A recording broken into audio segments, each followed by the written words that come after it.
समाधान ग्रुप एक नया वेंचर शुरू करने जा रहा है, एक नई परिभाषा लिखने जा रहा है। इस पूरी नर्चरिंग प्रोसेस है, जो हमारा इंक्यूबेशन प्रोसेस है, जो हम आज एंटरप्रेन्योर्स की हेल्प कर रहे हैं, उस पर एक नया अध्याय जोड़ने जा रहा है। आज तक आप हमारे अलग अलग चैनल्स, जो एंटरप्रेन्योर इंडिया टीवी है, जो उद्यमी है, उसके थ्रू आप जो है वो बहुत सारी इंडस्ट्रियल डॉक्यूमेंट्रीज, गवर्नमेंट स्कीम्स और बहुत सारे प्रोग्राम्स की आप नॉलेज पाते रहे हैं।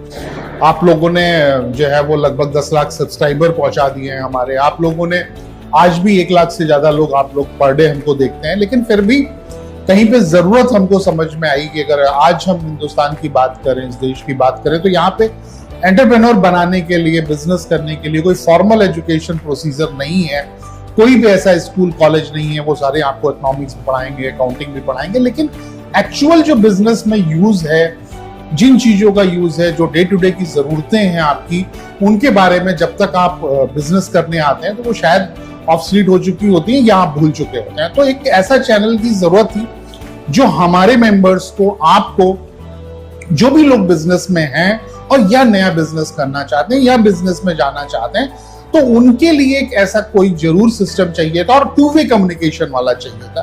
क्योंकि जरूरी नहीं है कि आज की डेट में आप किसी चार्टर्ड अकाउंटेंट के पास, किसी कंसल्टेंट के पास, किसी एक्सपर्ट के पास जाके अपनी प्रॉब्लम का सोल्यूशन ढूंढ पाए। बिजनेस रिलेटेड जो भी आपकी क्वेरीज हैं, जिज्ञासाएं हैं, जो भी आप जानना चाहते हैं, वो आप जान सकते हैं। तो ये बिजनेस पाठशाला के नाम पे हम अपना चैनल शुरू कर रहे हैं और ये चैनल में जो इंटरेक्शन होगा वो यूट्यूब पे भी अवेलेबल होगा।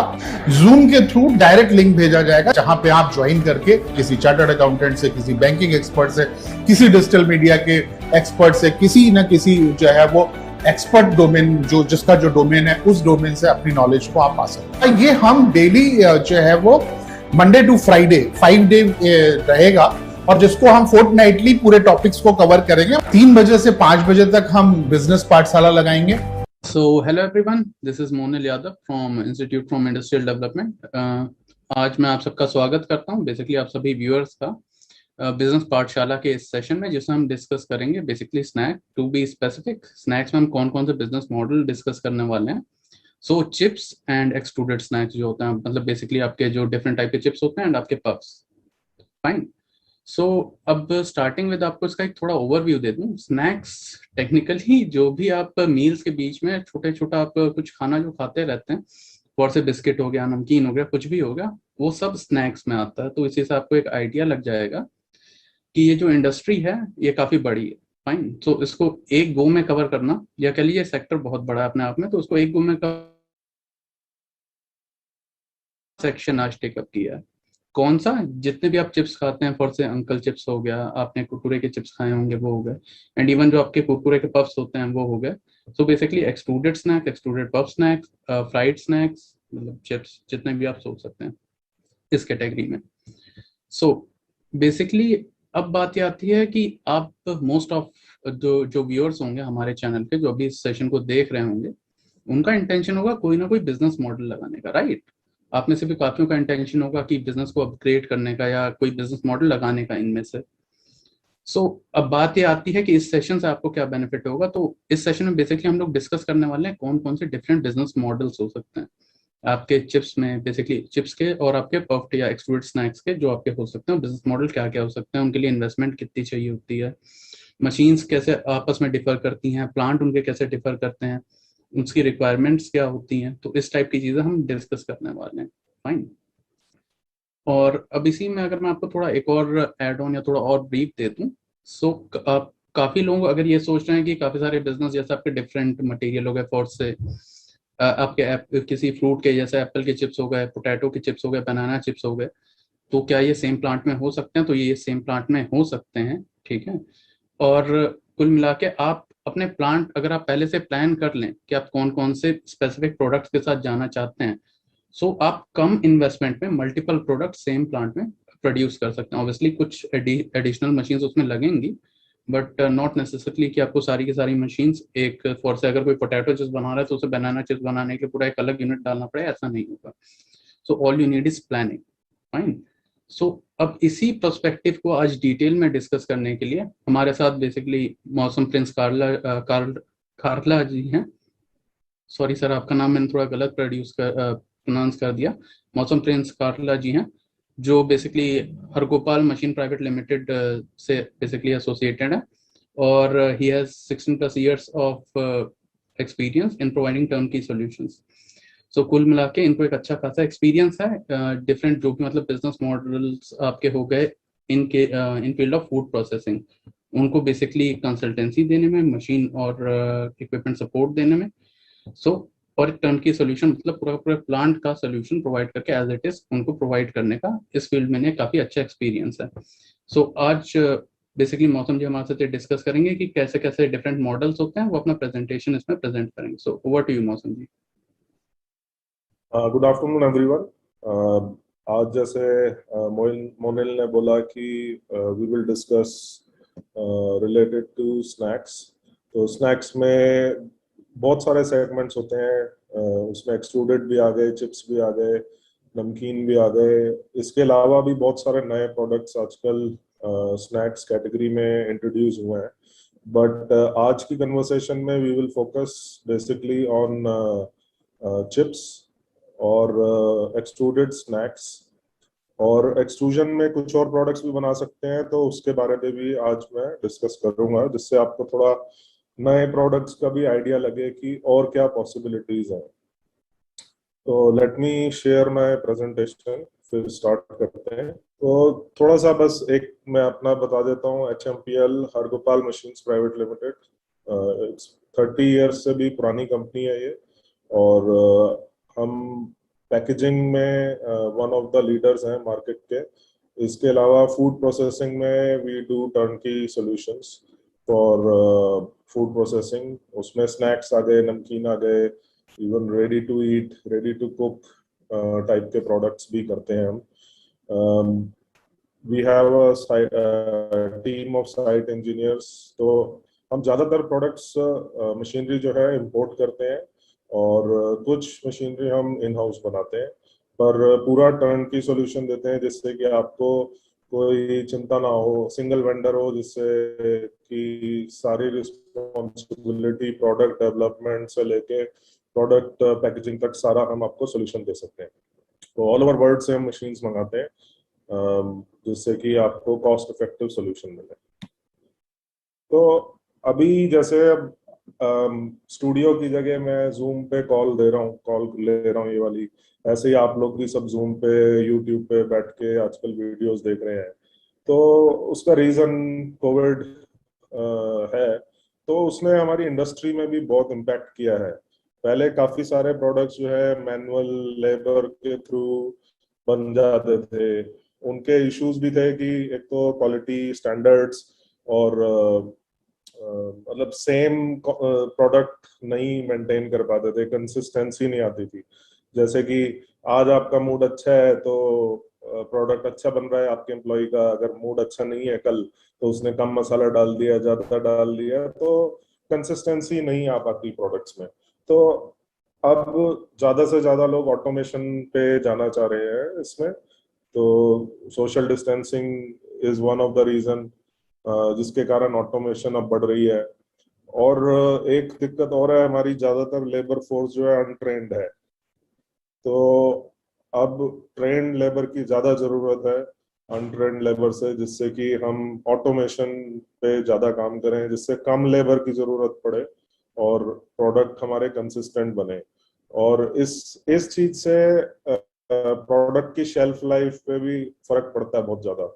इसीलिए आपने देखा होगा कि जो बड़ी कंपनीज हैं उनके प्रोडक्ट की शेल्फ लाइफ 6 महीने, 9 महीने, 1 साल तक हो जाती है, लेकिन जो लोकल प्रोडक्ट है वो 1-1.5 महीने से ऊपर की प्रोडक्ट शेल्फ लाइफ मेंटेन नहीं कर पाते। इवन लिखते हैं वो 3 महीने, 6 महीने, बट प्रोडक्ट की शेल्फ लाइफ नहीं आ पाती 1-1.5 महीने से ज्यादा। उसके रीजन यही है कि हाथ से सब चीजें करते हैं, तो उसमें कई प्रोसेसेस क्लियर नहीं होते। तो प्रोसेस इम्प्रूवमेंट भी इसका रोल है। फिर फ्यूचर में मतलब फ्यूचर तो अब आ ही गया है इसका, IoT कहते हैं, इंटरनेट ऑफ ऑल थिंग्स। तो इवन आज की डेट में मशीनरी के अंदर सारा वायरलेस वाईफाई भी इनबिल्ट लगना शुरू हो गया है, जिससे कि अगर आप कोई प्लांट सेटअप करते हैं, आप दिल्ली रहते हैं और प्लांट आप सेटअप करते हैं झारखंड में, तो आप सारी चीज मॉनिटर कर सकते हैं कि भाई प्रोडक्शन कितनी हो रही है, क्या हो रहा है, रियल टाइम इंफॉर्मेशन आपके पास आ सकती है instead of depending on managers जो आपको रोज डेटा देते हैं। तो उसमें डेटा कुछ गलत भी हो सकता है जो आपको बाद में पता लगेगा। उससे अच्छा है कि मशीन ही आपको रियल टाइम में इंफॉर्मेशन देती रहेगी कि भाई अभी कितना किलो माल बना है आज, कितने पैकेट पैक हुए हैं। तो इस तरह की सारी इंफॉर्मेशन आपको रियल टाइम में आप एक्सेस कर सकते हैं, जैसे आप अभी सीसीटीवी कैमरा से करते हैं। तो ये मशीन की भी डेटा आप गैदर कर सकते हैं। हाइजीन इज अनदर फैक्टर जिसके बारे में मैंने बोला ही कि शेल्फ लाइफ वगैरह बढ़ाने के लिए। तो नेक्स्ट अब अपन चलते हैं प्रोसेसिंग में। तो प्रोसेसिंग में सबसे पहले एक्सट्रूडेड स्नैक्स के बारे में बात करेंगे कि एक्सट्रूडेड स्नैक्स क्या होते हैं और क्या क्या पॉसिबिलिटीज हैं। फिर इसके बाद एक छोटा प्रोजेक्ट लेंगे 125 किलो पर आवर के हिसाब से कि उसका क्या बिजनेस मॉडल है, कितना खर्चा आता है, क्या क्या एक्सपेंसेस हैं, कितनी जगह चाहिए हमें उस प्रोजेक्ट के लिए, और लगभग कितना बजट चाहिए, कितना टर्नओवर आएगा, कितना प्रॉफिट मार्जिन आएगा। तो इस बारे में डिस्कस करेंगे। फिर उसके बाद हम चिप्स को कवर करेंगे, और चिप्स में आज मैं आपको एक नई टेक्नोलॉजी के बारे में भी बताऊंगा जो कि अब आने वाली है, इंडिया में स्टार्ट हो रही है, हमने कुछ प्लांट्स अभी लगाए हैं। तो एक्सट्रूडेड स्नैक्स के साथ हम स्टार्ट करते हैं। तो आपने देखे होंगे काफी सारे प्रोडक्ट्स हर जगह मिलते हैं एक्सट्रूडेड, जैसे चीज बॉल्स हो गए, क्रैक्स के रिंग वगैरह आते हैं। तो इसमें पफ आते हैं, डिफरेंट शेप्स आती हैं, डिफरेंट टेक्सचर आते हैं। 5 रुपए से लेके इसका 40-50 रुपए तक का पाउच आता है, डिपेंडिंग ऑन कि आप किस मार्केट सेगमेंट को केटर कर रहे हैं। अगर बिल्कुल लो कैटेगरी में कर रहे हैं 5 रुपए के पाउच में, तो ज्यादातर प्रोडक्ट कॉर्न बेस्ड, मक्के के सूजी से बनते हैं। और अगर हाई एंड प्रोडक्ट में देखेंगे 40-50 रुपए 20 रुपए के पाउच में, तो उसमें वो कुछ मल्टीग्रेन प्रोडक्ट्स भी आते हैं। जैसे आज की डेट में किनुआ आ रहा है, रागी मिक्स करते हैं, ज्वार मिक्स करते हैं उसको मल्टीग्रेन करने के लिए, और ग्लूटेन फ्री प्रोडक्ट्स बनाने के लिए। तो उस तरह के प्रोडक्ट्स भी हम इसी सेम प्लांट से अचीव कर सकते हैं। तो अभी हम जो मशीन्स प्रोवाइड करते हैं इसमें वैसे 100 किलो से 1.5 टन लिखा है, पर आज की डेट में 125 किलो का मिनिमम प्लांट है पर आवर का, और मैक्सिमम 1.5 टन या उससे ऊपर का एक प्लांट, सिंगल प्लांट हम सेटअप कर सकते हैं। एक्सट्रूडेड में क्या खास चीज है, मेन है कि आज की डेट में लोग चाहते हैं कि भाई फ्राइड प्रोडक्ट थोड़ा कम हो और बेक्ड ज्यादा हो। ये पर कहने की बात है, अगर फाइनल प्रोडक्ट का आप ऑयल कंटेंट वगैरह देखेंगे तो इसमें भी ऑलमोस्ट सिमिलर ऑयल कंटेंट होता है। इसमें ऑयल हम बाद में डालते हैं ऊपर से सीजनिंग के लिए, लेकिन जो फ्राइड प्रोडक्ट होते हैं उसमें हम ऑयल में फ्राई करते हैं। नमकीन से डेफिनेटली हेल्दी है, पर जो फ्राइड पैलेट वगैरह आते हैं स्नैक्स, उसके मुकाबले सिमिलर ही है, ये ज्यादा फर्क नहीं आएगा आपका ऑयल कंटेंट में। पर कुछ इनोवेटिव मेथड्स अपना सकते हैं अगर ऑयल कंटेंट रियली में कम करना है। पर मार्केट में ये देखा गया है कि अगर ज्यादा ऑयल हटा देंगे तो टेस्ट में फर्क आता है, और लोग ये चीज टेस्ट के लिए ही खरीदते हैं। तो अगर टेस्ट नहीं आएगा तो फिर उनको मजा नहीं आएगा। तो ऑयल जो फैटी कंटेंट होता है वो प्रोडक्ट को टेस्टी बनाता है। तो इस तरह के बहुत सारे शेप्स हैं, कुछ भी आप इमेजिन करें तो पॉसिबिलिटी है कि इसमें बन सकते हैं। तो हाँ, इसमें हम बात करते हैं 3 तरह के। पहले एक्सट्रूडर के बारे में बात करते हैं कि एक्सट्रूडर क्या है। तो अगर आप देखें ये जो मशीन है, ये वाली फर्स्ट मशीन जो है, ये एक्सट्रूडर है। एक्सट्रूडर बेसिकली एक कुकर है। जैसे हम पॉपकॉर्न बनाते हैं तो कॉर्न को जब हम हीट करते हैं तो उसमें से पानी जैसे ही निकलता है तो वो उसको ब्लास्ट करता है, जो पानी के निकलने की जगह नहीं होती तो वो उसको ब्लास्ट करता है और वो कॉर्न फट के वो पॉपकॉर्न बन जाता है, पॉप हो जाता है और पानी उसका बाहर निकल जाता है। सेम मेथड है कुकिंग में, होता ही है। अगर चाहे फ्राइंग करें चाहे कुछ करें, जो प्रोडक्ट के अंदर पानी होता है वो टेम्परेचर हाई जैसे ही होता है रीच करता है तो वो बाहर भाप बन के निकलता है। जैसे ही भाप बन के निकलेगा तो कॉर्न जो भी ग्रेन है वो पॉप हो जाता है। तो it is basically a cooker, extrusion is basically a cooker in which, मतलब कोई भी आप ग्रेन को उसमें आप पॉप कर सकते हैं। पर ज्यादातर इन तरह के प्रोडक्ट्स में कॉर्न यूज होता है या फिर राइस यूज होता है। अब इसमें तीन तरह के एक्सट्रूजन टेक्नोलॉजी आती है। एक तो आती है फुली पॉप्ड, तो जो हम ये प्रोडक्ट्स देख रहे हैं, रिंग वगैरह, चीज बॉल, पफ, क्रैक्स के जितने प्रोडक्ट्स आते हैं, ये सब जो है फुली पॉप्ड है। तो एक तो फुली कुक्ड एक्सट्रूजन होता है, वो यही है।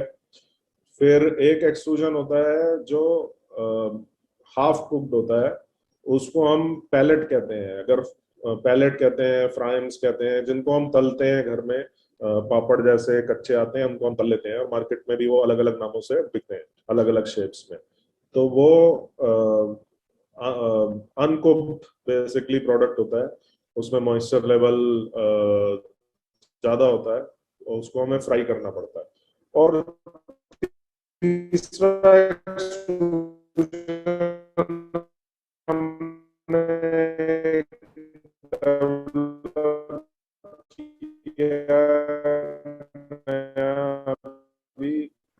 मिडल को भी फाइव है, इसको हम थ्री शेप्स में कन्वर्ट कर सकते हैं। जो पैलेट की मैंने बात करी, वो प्रोडक्ट बनाना मुश्किल है, उसकी लाइन की कॉस्ट बहुत ज्यादा आती है अगर अच्छा पैलेट बनाना है आपको। तो मल्टी करोड़ में उसकी लाइन आती है। लोकल लाइंस भी आती हैं पर उसमें इतना अच्छा प्रोडक्ट बन नहीं पाता। तो वो हमने ये प्रोडक्ट डेवलप किया था, एक एक्सट्रूडर, जिससे कि आप ऑनलाइन प्रोडक्ट निकाल सकते हैं। इसमें मक्के का भी निकाल सकते हैं, मिक्स ग्रेन्स का भी निकाल सकते हैं और अलग अलग नई शेप्स क्रिएट कर सकते हैं जो पफ में नहीं क्रिएट कर पाते। तो और तीसरा मैंने आपको बताया पैलेट है, उसके बारे में मैंने इसमें मेंशन नहीं किया, लेकिन पर थर्ड इज पैलेट। इसके अलावा एक और कैटेगरी है जो एक्सट्रूजन से बनती है, वो है ब्रेकफास्ट सीरियल्स। तो अभी रिसेंटली आपने देखा होगा कि ब्रेकफास्ट में जो हम खाते हैं चीजें, नाश्ते में दूध के साथ, उस तरह के जो प्रोडक्ट हैं वो मार्केट में इसकी बहुत डिमांड आ गई है। आपने देखा होगा एक कंपनी बेकरीज है, वो कुछ साल पहले ही चालू हुई थी और ऑलरेडी काफी बड़ी कंपनी बन गई है। फिर एक सोल फूड करके है जिसको अभी शायद टाटा ने टेक ओवर किया है। तो इस तरह की बहुत सारी नाश्ते के सीरियल्स की भी कंपनीज बहुत सारी स्टार्ट हो रही है। तो ये एक नई कैटेगरी है, कैटेगरी तो पुरानी है पर एक मतलब इसमें काफी ग्रोथ की गुंजाइश है अभी इस कैटेगरी में, क्योंकि प्लेयर्स बहुत कम है। स्नैक्स वाले में तो बहुत ज्यादा प्लेयर है और उसके बिजनेस मॉडल में मैं उसके प्रोज एंड कॉन्स डिस्कस करूंगा उस प्रोजेक्ट के। तो सेम मशीन में आप इस तरह के प्रोडक्ट्स बना सकते हैं, शेप अलग अलग बना सकते हैं, मीठे फीके जैसा आप चाहे इसको हम फ्लेवर दे सकते हैं जिससे कि प्रोडक्ट बना सके। और इवन एक्सट्रूजन के थ्रू आज की डेट में हम कॉर्नफ्लेक्स भी बना सकते हैं।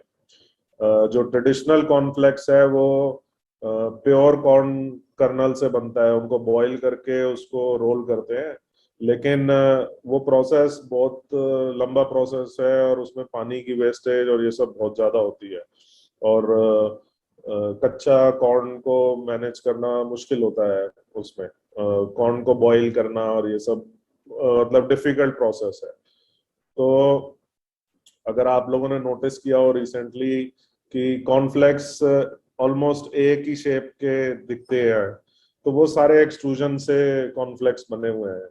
उसके लिए कुछ मशीन्स एक्स्ट्रा लगती हैं पर आप एक्सट्रूजन से कॉर्नफ्लेक्स बना सकते हैं। अगर हमें टाइम मिलेगा तो मैं आपको एक उसका वीडियो भी दिखाऊंगा कि कैसे कॉर्नफ्लेक्स बनता है। तो अब चलते हैं हम अपने फर्स्ट बिजनेस मॉडल में। तो एक्सट्रूजन का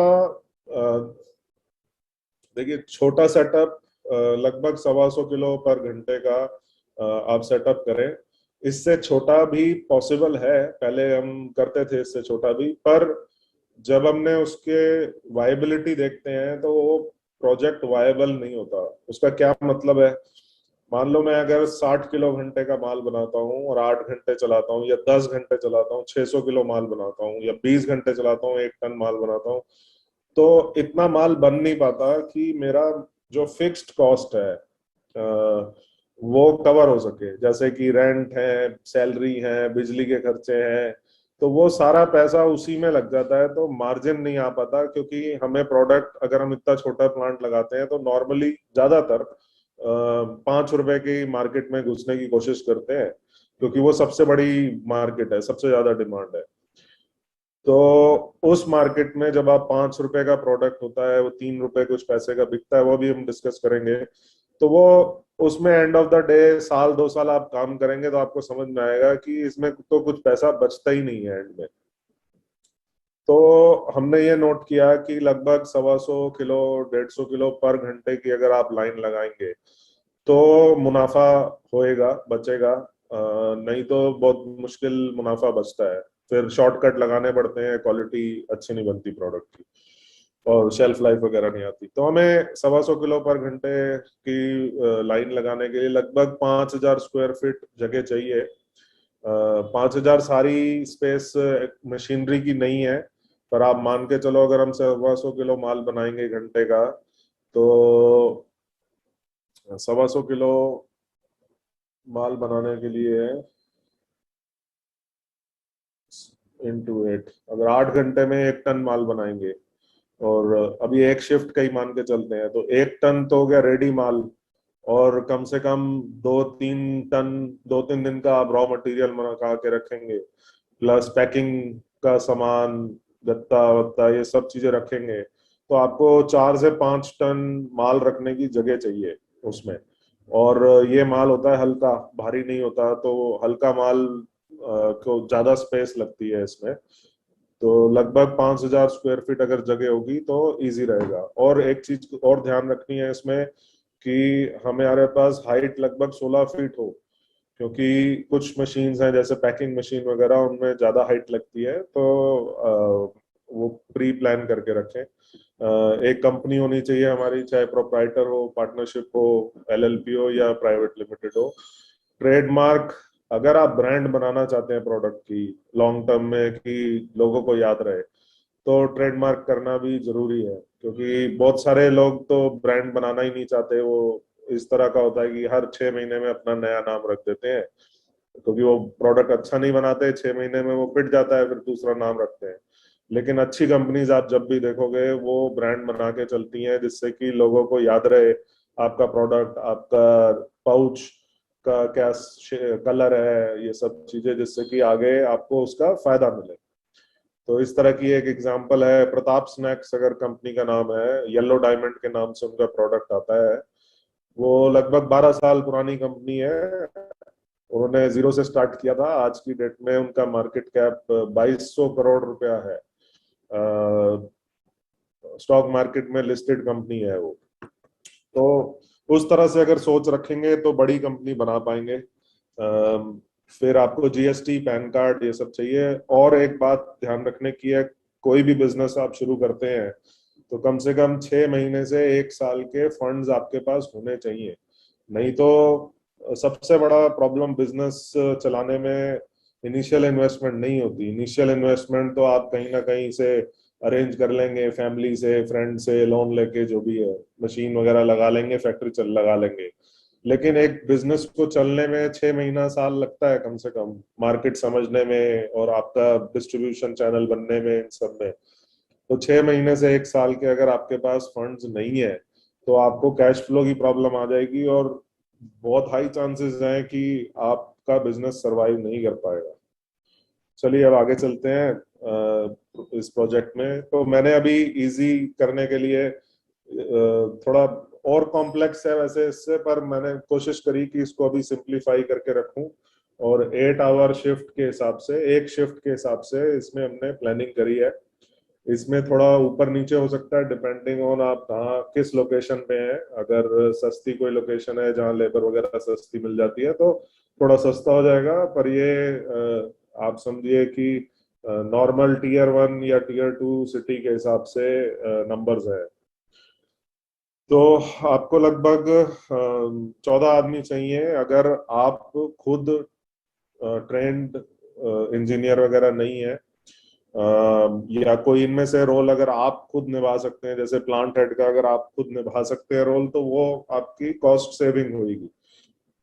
तो इस तरह से आपको रखना पड़ेगा। लगभग 14 आदमियों की जरूरत है। और भी हैं वैसे स्टोर डिस्पैच क्वालिटी, पर ये अभी मैंने लगाई नहीं है। ये नेक्स्ट स्टेज में, जैसे आप 6 महीने साल के बाद आपको इस तरह के लोग रखने पड़ेंगे जिससे कि आपकी क्वालिटी वगैरह मेंटेन हो। तो अभी प्लांट हेड हो गया, अकाउंट्स हो गया, मशीन ऑपरेटर हो गए, लेबर हो गई, सेल्स में हो गए कुछ लोग, और ड्राइवर वगैरह। तो कुछ चीजें ऊपर नीचे कर सकते हैं इसमें हम, डिपेंडिंग ऑन आपके क्या स्किल सेट है। सेकंड, मंथली एक्सपेंसेस पे चलते हैं। इसमें मंथली एक्सपेंसेस अब मैंने मान के चला है 15 रुपए स्क्वायर फीट के हिसाब से जगह मिलेगी, कहीं 6 रुपए भी मिलती है और कहीं 20 रुपए भी मिलती है। तो उस हिसाब से आपका रेंट चेंज होगा। और अगर आपकी अपनी ओन्ड एंड अपनी जमीन है, अपना शेड है, तो ये भी कॉस्ट आपकी बचेगी। पर फिक्स्ड एक्सपेंसेस वो होते हैं जो हमें हर महीने खर्च करने ही है, चाहे माल बिके चाहे ना बिके। और वेरिएबल एक्सपेंसेस होते हैं जो हम प्रोडक्ट बनाते हैं, उसको बनाने का खर्चा के हिसाब से होता है। तो अगर ज्यादा बनाएंगे तो ज्यादा खर्चा है, कम होगा तो कम होगा। तो बिजली लगभग 10 रुपए यूनिट मैंने करी है। 100 किलोवाट का पूरा लोड होता है एक्सट्रूजन में की पूरी लाइन में और पैकिंग मशीन वगैरह में। तो लगभग 2 लाख का खर्चा आएगा। और अगर ये यूनिट कॉस्ट आपके यहाँ कम है तो उस हिसाब से चेंज हो जाएगा। डीजल का मेरे को आइडिया नहीं है कितना यूज होगा, तो मैंने अभी 1000 यूनिट के हिसाब से पर डीजल का रेट लगा के करा है। ये कॉस्ट ऑफ फाइनल प्रोडक्ट और पैकेजिंग।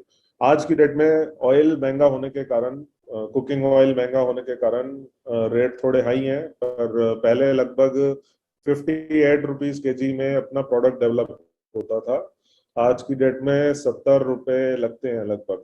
तो उसका ब्रेकडाउन है बेसिकली 27 रुपए किलो तो मक्का आएगा, तो वो हमारा लगेगा लगभग 65%, और 35% हमारा ऑयल और मसाला लगेगा। वो लगभग 150 रुपए किलो के हिसाब से मैंने दोनों का लगाया रेट। तो 70 रुपए किलो हमारा कॉस्टिंग बैठती है। पैकेजिंग मटेरियल लगभग 69 पैसा 59 पैसा पर पाउच की कॉस्ट आती है पैकेजिंग मटेरियल की। ट्रांसपोर्टेशन डिपेंड करता है आप कितनी दूर तक प्रोडक्ट लेके जा रहे हैं। यहाँ एक बात नोट करने की है, जो एक हमारा फायदा भी है और एक नुकसान भी है। फायदे की बात यह है कि क्योंकि ये माल बहुत हल्का होता है, तो ज्यादा दूर तक ट्रांसपोर्टेशन में फीजिबल नहीं है। अगर ज्यादा दूर तक माल डिलीवर करेंगे तो ट्रांसपोर्टेशन कॉस्ट इतनी बढ़ जाएगी कि आपको कुछ नहीं बचेगा। तो ये एक फायदा भी है आपके लिए। सबसे बड़ा फायदा यही है, क्योंकि बड़ी कंपनियां अपने बड़ी फैक्ट्रियों से पूरे इंडिया में सप्लाई नहीं कर सकती। तो इसलिए हर छोटे इलाके में, हर 100-200 किलोमीटर के रेडियस में आप देखेंगे बहुत सारी लोकल कंपनियां हैं जो सरवाइव कर रही हैं, 40-50 करोड़ तक का टर्नओवर कर पा रही हैं। उसका रीजन ही ये है कि बड़ी कंपनियां सब जगह सप्लाई नहीं कर पाती एफिशिएंटली। आप अगर अपने एरिया में 100 किलोमीटर 150 किलोमीटर के रेडियस में काम करेंगे तो आप बड़ी कंपनी से भी टक्कर ले सकते हैं प्राइस पॉइंट पे, क्योंकि ट्रांसपोर्टेशन कॉस्ट बहुत ही मेजर हो सकती है अगर डिस्टेंस ज्यादा होगा तो। मार्केटिंग कॉस्ट मैंने अभी रैंडम लगाई है, डिपेंड करता है। वैसे normally on an average 5% sale का होना चाहिए। तो इसको कैसे कैलकुलेट करेंगे कि साल में जो आपको टर्नओवर चाहिए उसका आप 5% लेके रहे, तो लगभग उतनी कॉस्ट होनी चाहिए आपकी मार्केटिंग की। तो जब मैं मार्केटिंग कहता हूँ, इसका मतलब सेल्स के सैलरी नहीं हुई। इसका मतलब है जैसे कुछ स्टिकर बनते हैं, कुछ खिलौने बनते हैं, अलग अलग स्कीम चलती हैं, इस तरह की मार्केटिंग की कॉस्ट है। मशीनरी का सेटअप बता देता हूँ मैं, रफ आइडिया है ये। जब आप इसमें एंटर होंगे प्रोजेक्ट में तो आपको आइडिया लगेगा। मशीनरी का लगभग 1 करोड़ रुपए का सेटअप है। लगभग 42 लाख का तो एक्सट्रूजन की लाइन आती है पूरी, और 25-26 लाख रुपए की एक पैकिंग मशीन आती है। तो 125 किलो माल पैक करने के लिए लगभग आपको 3 पैकिंग मशीन लगेंगी। तो 1 करोड़ रुपए मैंने अभी 2 के हिसाब से लगाया कि 2 पैकिंग मशीन से आप स्टार्ट कर सकते हैं। फैक्ट्री सेटअप में लगभग 4-5 लाख रुपए लगेगा। पैकेजिंग डिजाइन, जो आप पाउच डिजाइन बनवाएंगे, तो जब लैमिनेट बनता है उसका शुरू में एक अपफ्रंट कॉस्ट आती है लगभग 1.5-2 लाख की, उसको डिजाइन को बनाने के लिए। तो हर बार जब भी डिजाइन चेंज करेंगे इस तरह की कॉस्ट आएगी, तो इसका भी ध्यान रखना है कि हमें बार बार डिजाइन चेंज नहीं करना। ठीक है, अब चलते हैं रेवेन्यू पर मंथ के हिसाब से। तो 125 किलो के हिसाब से अगर हम लाइन देखें और 5 रुपए की मार्केट को ही देखें पहले, क्योंकि ये सबसे बड़ी मार्केट है, ये हाई वॉल्यूम मार्केट है। जो 10 रुपए 20 रुपए की मार्केट है उसमें वॉल्यूम कम है लेकिन मार्जिन ज्यादा है। तो वो मैं यहाँ नहीं डिस्कस करूंगा, लेकिन चिप्स में डिस्कस करूंगा समझाने के लिए कि उसका क्या फर्क पड़ता है। तो अभी हम हाई क्वांटिटी वाले प्रोडक्ट की बात करते हैं, 5 रुपए पाउच की। तो लगभग शुरू में आपको 22 ग्राम देना पड़ेगा, बाद में आप 15 ग्राम तक आ सकते हैं पाउच में, अगर आपको मार्केट में कम्पीट करना है। 70 रुपए के हिसाब से लगभग 1.5 रुपए का प्रोडक्ट है। सेकेंडरी पैकेजिंग क्या होता है, पाउच को, छोटे पाउच को बड़े पाउच में एक में डाला जाता है। वैसे गत्ते में डालना चाहिए, पर गत्ते में डालेंगे तो कॉस्ट बहुत बढ़ जाती है, तो पाउच में डाल देते हैं बड़े में 48 का, और वो जब सप्लाई करते हैं तो सबको एक एक पाउच के हिसाब से बेचते हैं। ट्रांसपोर्टेशन मैंने 100 किलोमीटर के हिसाब से लगाई है अभी। ये जैसे ही 150 या 200 होगी तो मेजर कॉस्ट हो जाती है, तो अभी 100 के हिसाब से 19 पैसे पर पाउच, ये पर पाउच की कॉस्ट है। फिक्स्ड एक्सपेंसेस जो मैंने अभी सैलरीज और रेंट किया था उसको मैंने इसमें लगा लिया। वेरिएबल एक्सपेंसेस जो बिजली और डीजल इनके खर्चे थे वो भी यहाँ लगा लिए। और मैंने क्या किया कि इंटरेस्ट भी लगा लिया। मान लो हमने इक्विपमेंट लोन पे लिया है तो उसका ब्याज भी देना पड़ेगा, तो ब्याज भी हमने इसमें कॉस्टिंग में जोड़ लिया। तो 2 रुपए 90 पैसे का एक पाउच रेडी होगा। और अगर अपन 15% का मार्जिन लेते हैं तो 3 रुपए 34 पैसे का पाउच आपकी फैक्ट्री से निकलेगा। इसमें अब ये जाएगा, आपका डिस्ट्रीब्यूशन नेटवर्क के ऊपर डिपेंड करता है कि वो कैसे है। अगर डायरेक्ट है तो आप इसमें से कुछ मुनाफा आपका और बच जाएगा, लेकिन ट्रांसपोर्टेशन कॉस्ट बढ़ जाएगी कि आपको एक एक छोटी छोटी दुकान पे जाके डिस्ट्रीब्यूट करना पड़ेगा प्रोडक्ट। लगभग सेलर जो होता है, दुकानदार जो होता है, वो 1 रुपए का मार्जिन उसको मिलता है। और आप कहेंगे कि इसमें अब और ये 60-65 पैसे का मार्जिन किसका है, तो इसमें कुछ तो ट्रांसपोर्टेशन कॉस्ट है जो हर दुकान पे माल पहुंचाएगा उसकी, प्लस वो जो डिस्ट्रीब्यूटर होता है वो कुछ मार्जिन अपने लिए रखेगा, 30-40 पैसे अपने लिए रखेगा, प्लस अपना शिपिंग का उसका खर्चा। तो ये सब मिला के वो 5 रुपए का पाउच फिर एमआरपी बिकेगा। तो अगर हम टोटल मंथली सेल देखते हैं, लगभग 54,25,000 के आसपास की है। टोटल एक्सपेंसेस हमने ये सारे जोड़ के 65,000 पाउचेस पर डे इनटू, हाँ एक बात और ध्यान रखें, जब भी ये सारी कैलकुलेशन करें 30 दिन महीना होता है, लेकिन 30 दिन के हिसाब से ना करें, क्योंकि जो एफिशिएंसी आती है लगभग 25 दिन की आती है, क्योंकि हमारे देश में त्योहार बहुत हैं, तो हर महीने कुछ ना कुछ छुट्टी होगी और कुछ ना कुछ लोग आएंगे नहीं, तो किसी दिन माल नहीं बनेगा, कुछ होएगा। तो 25 दिन के हिसाब से आप सारी कैलकुलेशन करें, तो 25 दिन से ज्यादा आप प्रोडक्शन नहीं कर पाएंगे। ज्यादा कर पाएंगे तो बहुत अच्छी बात है, पर ऑन एन एवरेज 25 दिन की कैलकुलेशन करी जाती है। तो 25 दिन के हिसाब से ये सेल है। 25 दिन के ही खर्चे पूरे महीने के हैं, और आपको लगभग 7 लाख रुपए बचेगा महीने का इसमें। अब ये सिनेरियो तो तब है जब आप फुल 8 घंटे की शिफ्ट चला के सारा माल बेच पाए, शुरू में नहीं बेच पाएंगे। तो इसीलिए मैंने कहा था 6 महीने से 1 साल का आपके पास कैश फ्लो मेंटेन करने के लिए कुछ फंड्स होने चाहिए, तभी बिजनेस सरवाइव कर पाएगा। क्योंकि 5-6 महीने लगेंगे आपको 65,000 पाउचेस पर डे की सेलिंग करने में। बना तो आप लेंगे रोज का, लेकिन सेलिंग करना बहुत इंपॉर्टेंट है कि ये डेली इतना माल आपका मार्केट में जाना चाहिए।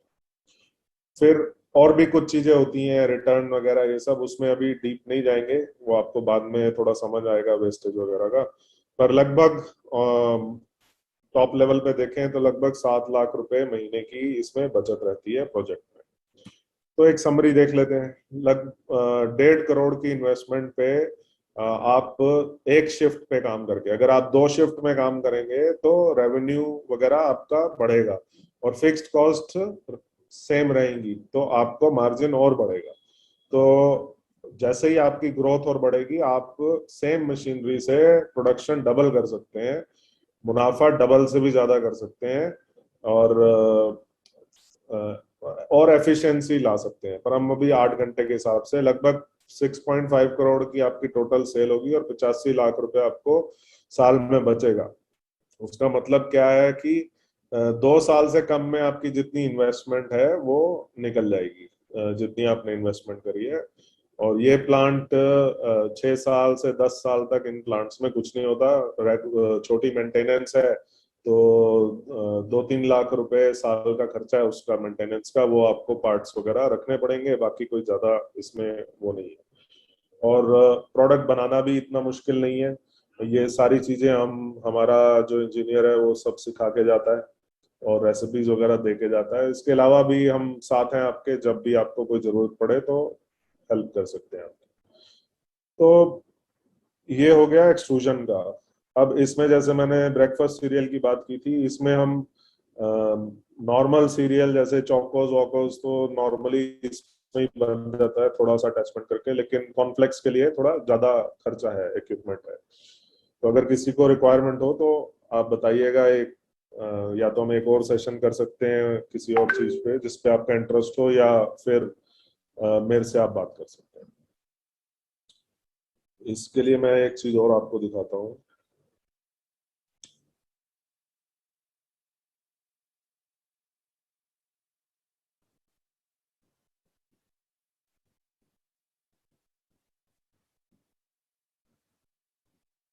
ये लगभग लेआउट है इसका एक्सट्रूजन लाइन का।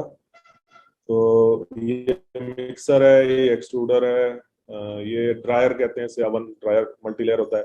ये मसाला चढ़ाने के लिए पूरा सिस्टम होता है, और ये पैकिंग मशीन। तो इस तरह से प्लांट लगता है अपना।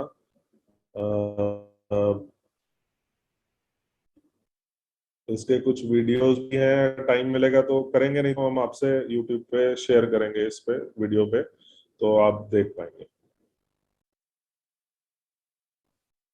ठीक है, अब अपना इस पे वापस आते हैं। तो अपना नेक्स्ट प्रोजेक्ट है चिप्स का। तो चिप्स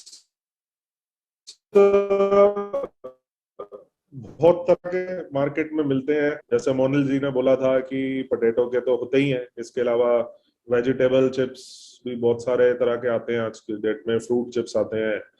तो इसमें कुछ नई टेक्नोलॉजीज भी आई हैं जिसमें मुनाफा ज्यादा है और प्रोडक्शन कम करके हम मुनाफा ज्यादा कमा सकते हैं।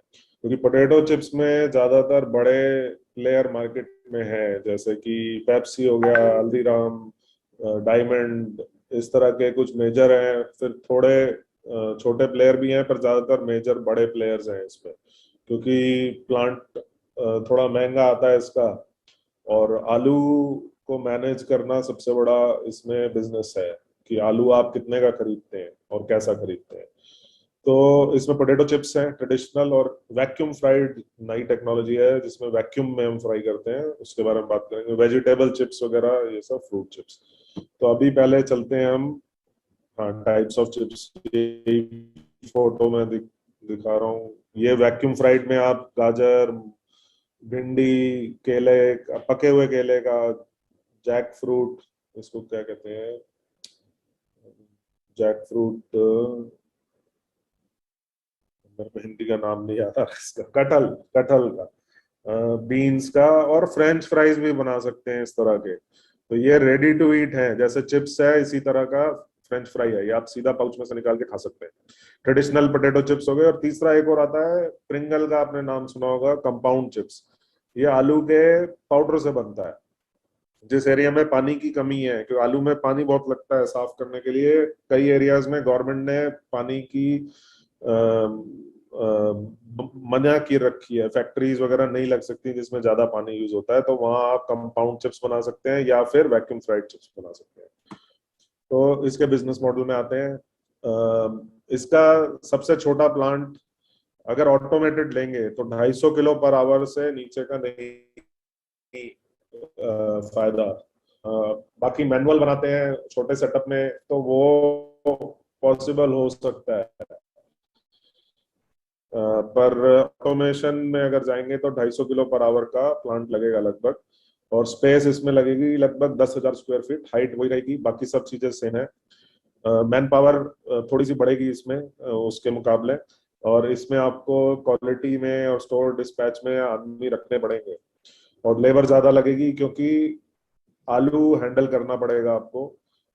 तो ऑन एन एवरेज में आपको अगर आलू अच्छा है तो 4 किलो आलू से 1 किलो पोटैटो चिप्स बनता है, उसका जो पानी होता है वो सारा उड़ जाता है, तो 4 किलो आलू का 1 किलो बनेगा। तो जब मैं 250 किलो घंटे का कहता हूँ तो 1,000 किलो आलू लगेगा 1 घंटे का। तो 1,000 किलो आलू को हैंडल करने के लिए आपको लेबर चाहिए ज्यादा, और इसके अलावा स्टोरेज बहुत स्पेस चाहिए कि आलू को कैसे स्टोर करें।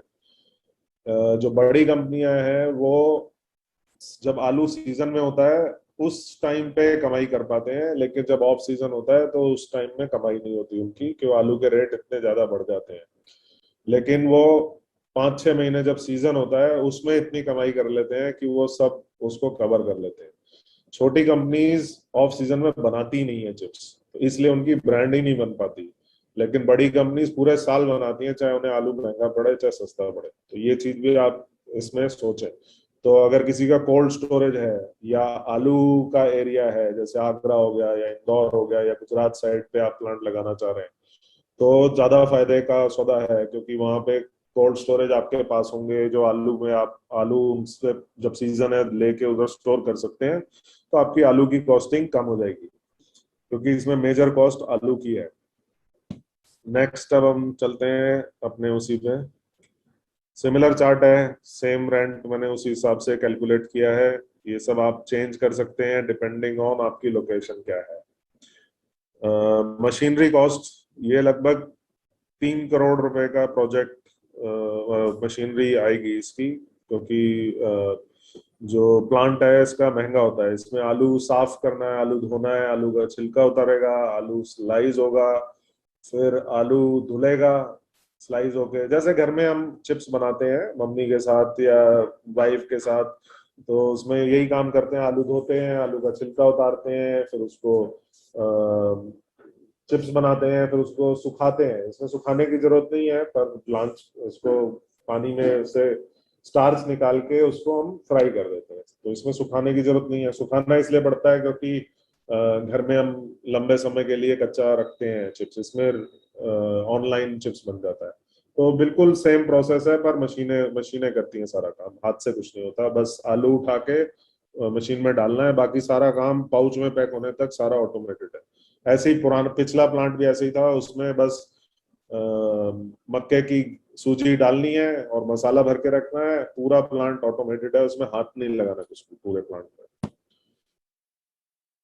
तो इसमें लगभग 1 लाख पाउचेस बनेंगे पर डे के, 108 रुपए किलो प्रोडक्ट बनेगा ये। 15 ग्राम डालते हैं लगभग, 12 भी डालते हैं 11 भी डालते हैं, डिपेंड करता है, पर 15 ग्राम के हिसाब से कैलकुलेशन है ये। तो 108 रुपए किलो आलू पड़ेगा, ये चिप्स पड़ता है। मैंने इसमें 20 रुपए किलो आलू लिया है, तो 80 रुपए का आलू हो गया। 80 रुपए इंटू 60, तो 40% इसमें तेल होता है, और मसाला लगभग 10% होता है। तेल और मसाले का सेम कॉस्ट 150 रुपए के हिसाब से मैंने करा कैलकुलेट। तो 60% 80 का वो ले लें और 40% 150 का ले लें, 108 रुपए किलो के आसपास बनेगा। लेकिन जब सीजन होगा आलू का, तो आलू 5 रुपए किलो मिलता है, 6 रुपए किलो मिलता है, तब आपकी कॉस्टिंग डाउन आएगी, तब आपको मुनाफा होगा उस टाइम पे, डबल ट्रिपल मुनाफा होगा जो इसको कवर करेगा। तो ये चीज सोचने की है। बाकी ओवरहेड्स वगैरह उसी तरह से कैलकुलेट किए हैं। 15% के मुनाफे से लगभग सिमिलर प्राइस में आपका पड़ेगा जब 20 रुपए किलो आलू है। जब आलू 30 रुपए 40 रुपए किलो है तो आपको उसको मैनेज करना है कोल्ड स्टोरेज में रख के पहले, जिससे आपको सस्ता आलू मिल जाए। और जब आलू 5 रुपए किलो होगा तो आपकी कॉस्टिंग बहुत ज्यादा डाउन आएगी और तब आपका मुनाफा ज्यादा होगा। तो लगभग सिमिलर कैलकुलेशन के हिसाब से इसमें 11 लाख रुपए महीना बचेगा। और एक चीज और ध्यान देने की है, सिर्फ सिंगल प्रोडक्ट से आप मार्केट नहीं कैप्चर कर पाएंगे। उसका क्या मतलब है? भाई मैं अगर सिर्फ पोटैटो चिप्स लॉन्च कर दूं और कुछ ना लॉन्च करूं, तो जिस डीलर या दुकानदार के पास आप जाएंगे वो कहेगा कि भाई मेरे पास तो चिप्स के ये 5 लोग और हैं और ये 10 और आइटम देके जाते हैं मेरे को, तो मैं आपसे क्यों लूं? तो या तो कॉस्ट का फर्क होना चाहिए, उसको मुनाफा ज्यादा होगा तो रखेगा वो, या आपका और भी सामान हो साथ में तो रखेगा, उसको इजी हो जाएगा। ऐसे ही उसमें है स्नैक्स में। तो आपको ये थोड़ा ध्यान रखना पड़ेगा कि मल्टी प्रोडक्ट हो, जिससे कि थोड़ा आसानी हो, बास्केट एक बन जाती है, या मल्टी फ्लेवर्स हो, इस तरह की चीजों का भी आपको ध्यान रखना पड़ेगा। तो हाँ, ये ट्रेडिशनल मेथड का है रेवेन्यू का, सेम ही है।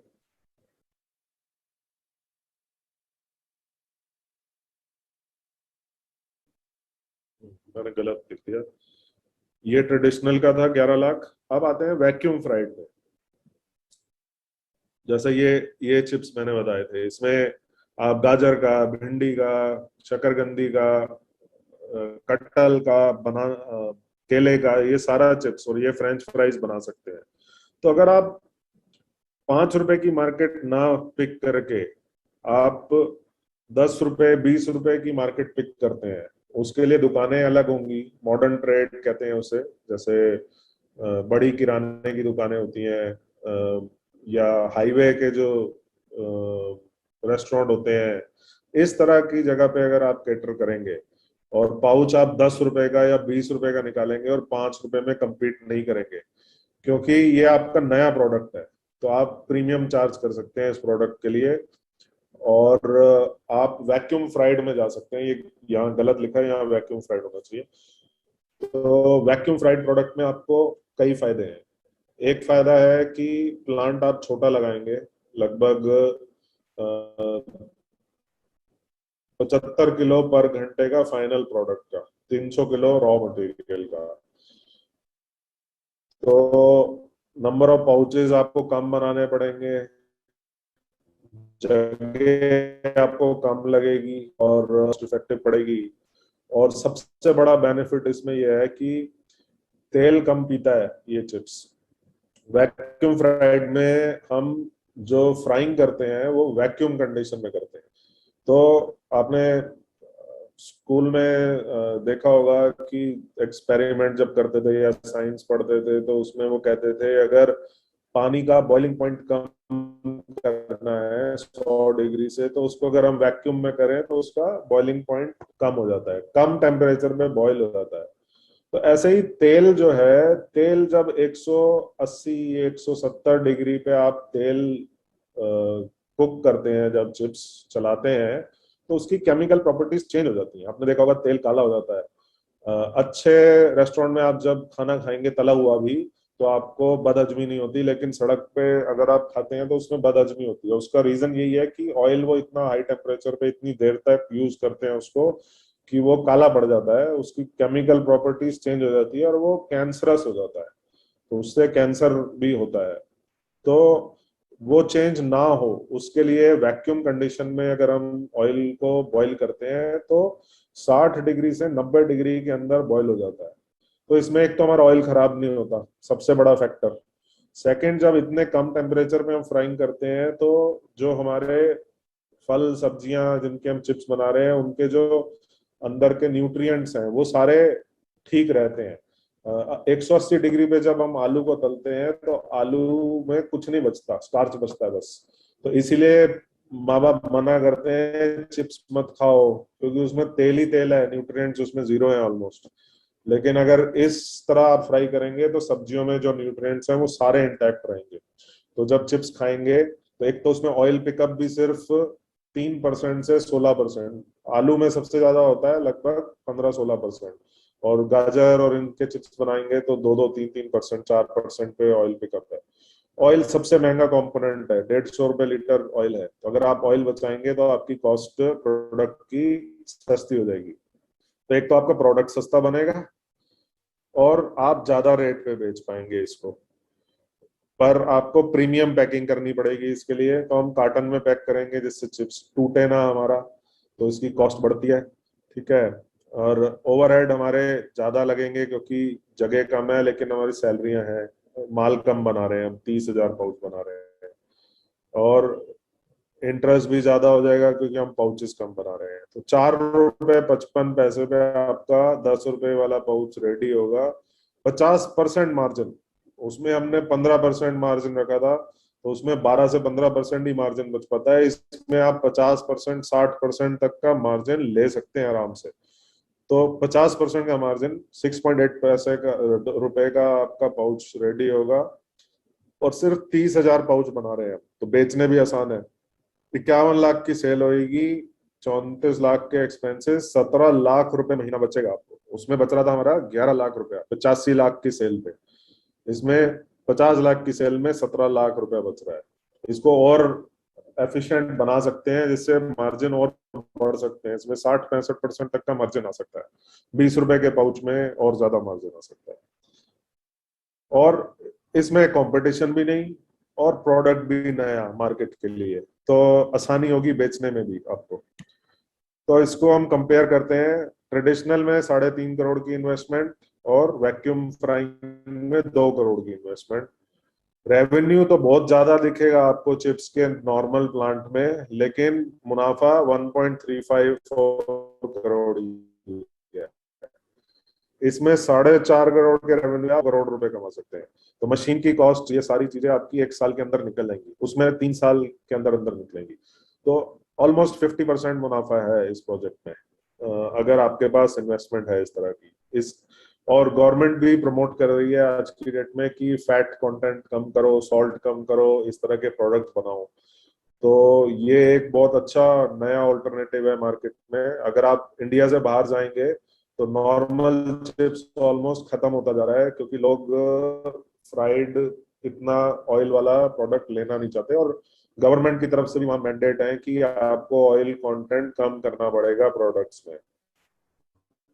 40% ऑयल वाले प्रोडक्ट नहीं चलेंगे मार्केट में, क्योंकि लोगों की हेल्थ खराब होती है, फिर गवर्नमेंट को हॉस्पिटल और इसमें खर्चे ज्यादा होते हैं, लोगों को ज्यादा डायबिटीज हो रही है, ओबेसिटी हो रही है, ये सब चीजें।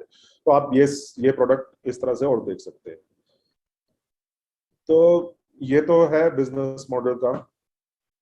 अब एक बस आपको एक आइडिया दे देता हूँ, हमारे पास अभी 7-8 मिनट है इसके। तो पैकेजिंग कैसी होती है? तो आज की डेट में ऑटोमेटिक मशीनें हैं पैकेजिंग की।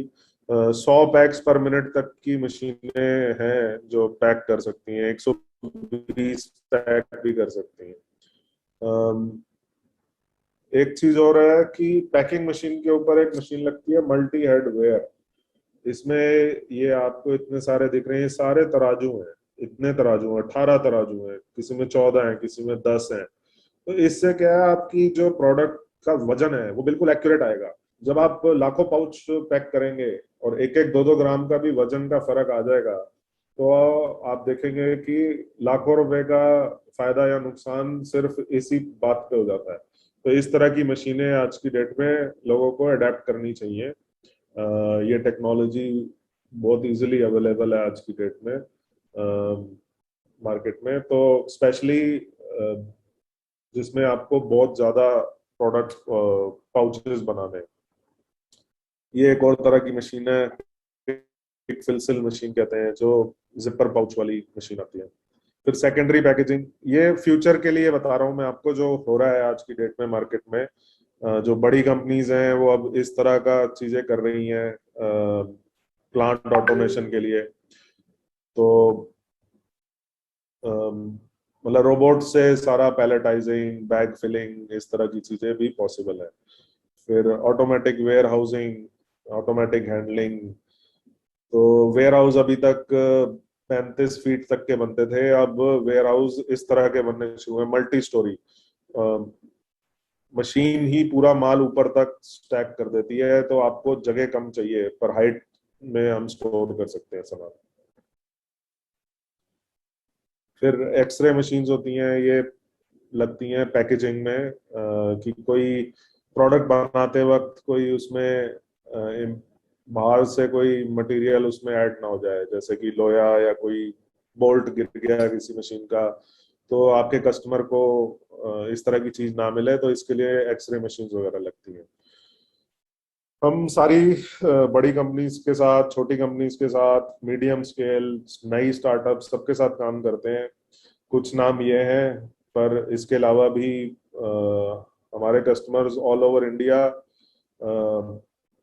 मिडल ईस्ट और अफ्रीका तक हम काम कर रहे हैं, नेपाल में भी और बांग्लादेश में भी।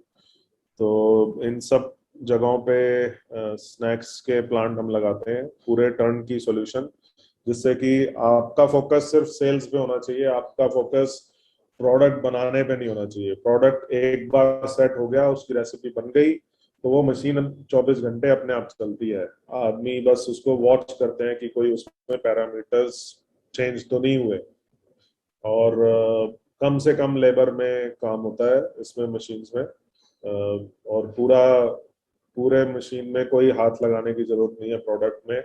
पूरा हाइजेनिक फॉर्म में पैक होगा प्रोडक्ट इसमें, तो आपको शेल्फ लाइफ भी जल्दी ज्यादा मिलेगी इन प्रोडक्ट्स में। आप एक्सपोर्ट भी कर सकते हैं इस तरह के प्रोडक्ट्स। तो अगर आप एक्सपोर्ट मार्केट में जाएंगे, तो उसमें जो इम्पोर्टर है वहाँ का, बाहर का कंपनी का, तो वो जब आपकी कंपनी विजिट करने आएगा और उसको दिखेगा कि हाँ सारा प्रोसेस ऑटोमेटेड है, हाइजेनिक है, तभी आपको उसके कॉन्ट्रैक्ट मिलेंगे।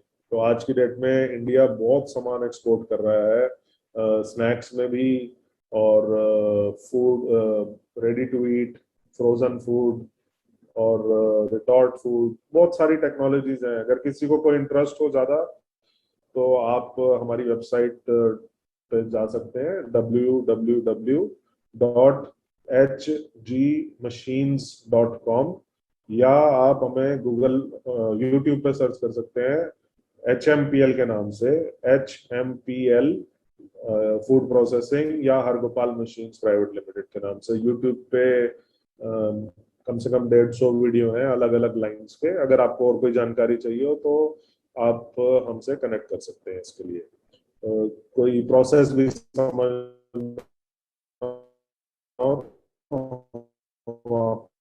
आपको इजीली समझ सकते हैं।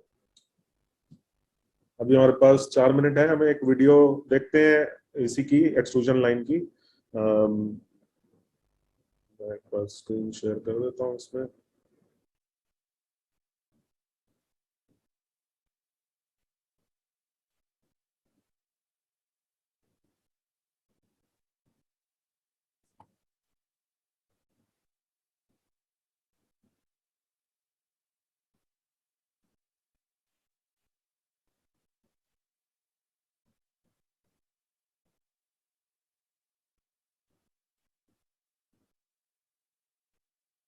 तो ये सूजी आ रही है कॉर्न की, मिक्सर में पानी के साथ मिक्स होके इस मिक्सर में, और ये अब एक्सट्रूजन पे जा रही है। तो आप देख सकते हैं एक आदमी यहाँ है जो इसको बस देख रहा है, और आपको बाकी आदमी पैकिंग सेक्शन में दिखेंगे। यहाँ हमें एक आदमी की पूरी लाइन पे जरूरत है, इसके अलावा 2 लेबर यहाँ पे बस जो रॉ मटेरियल है उसको डंप करने के लिए जरूरत है, 2 से 3 लोग।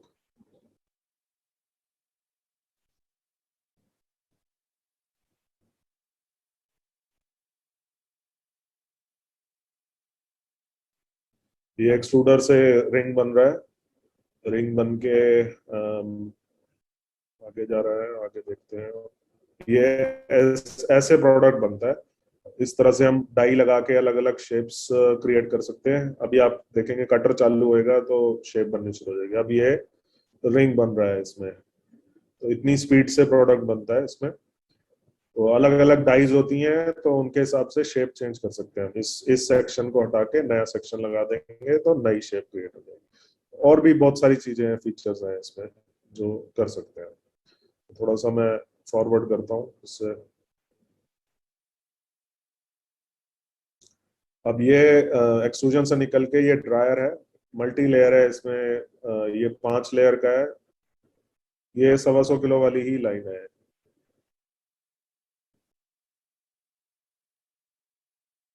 इसमें ऊपर से माल डल रहा है और नीचे से प्रोडक्ट बाहर आएगा। ये सीजनिंग सिस्टम है, ये मसाला डाल रहे हैं इसमें, फिल कर रहे हैं। 2 केटल्स हैं इसमें, ट्रिपल जैकेटेड होती हैं कि हाथ ना जले, गर्म होती हैं ये, हाथ ना जले किसी का। तो एक केटल एक टाइम में काम कर रही होती है, सेकंड वाले को आप रेडी करके मसाला उसमें ऑयल और मसाला डाल के रेडी कर सकते हैं, कुकिंग करती रहती है उसको। ये खोल के दिखाया है इसमें मल्टी लेयर, ये आप अंदर से भी देख सकते हैं कि इस तरह से।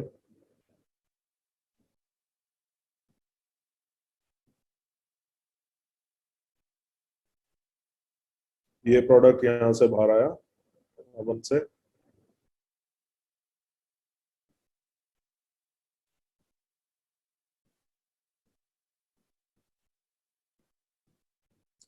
और ये सीजनिंग सिस्टम में चला गया। ये आप देखेंगे यहाँ से स्प्रे हो रही है स्लरी, तो ऑयल और मसाले का कुक्ड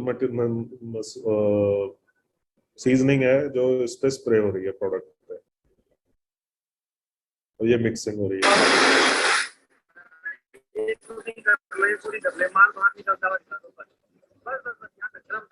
ये प्रोडक्ट बाहर आ गया।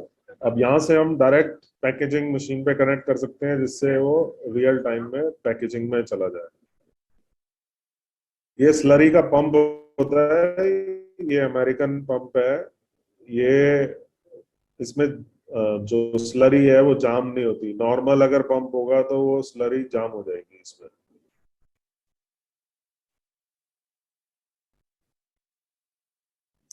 आप ये वीडियो देख सकते हैं, 15 मिनट का वीडियो है, 15.5 मिनट का। हमारे चैनल पे HMPL पे आप जा सकते हैं और वहाँ देख सकते हैं। मैं आपको दिखा देता हूँ, ये चैनल है हमारा HG machine snacks processing and packaging. आप सब्सक्राइब भी कर सकते हैं, जिससे कोई भी लेटेस्ट वीडियो आता है तो आपको दिख जाएगा। वैक्यूम फ्राइंग का भी दिखा देता हूँ, वैसे टाइम हो गया है।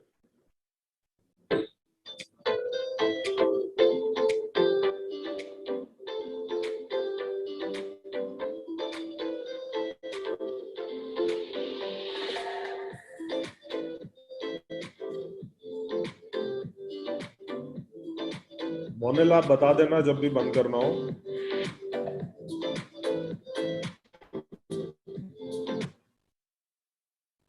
ये वैक्यूम फ्रायर है।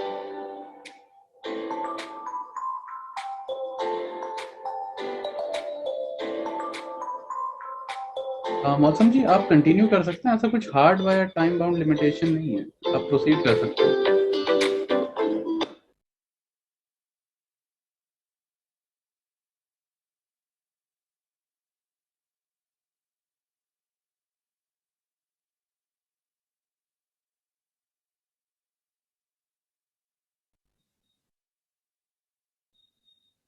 इस तरह से ये प्रोडक्ट्स बन सकते हैं। एक चिप्स, वेजिटेबल चिप्स का भी दिखा देता हूँ, ये चीज मैं आपको।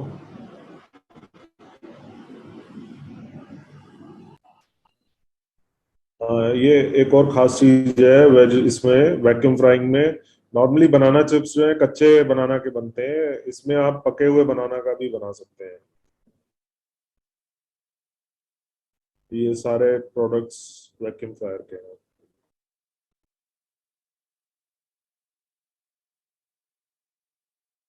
इस तरह से फिल करके ये वाली बास्केट अंदर चली जाती है, आप रखेंगे इसमें।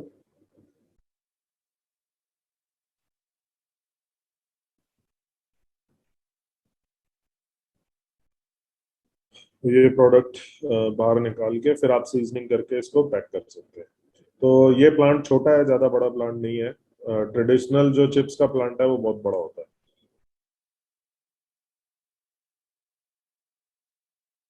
ठीक है Monal, we are done with the presentation.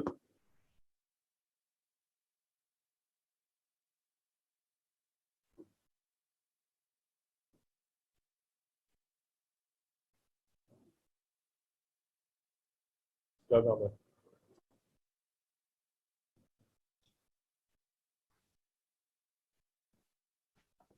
Hello.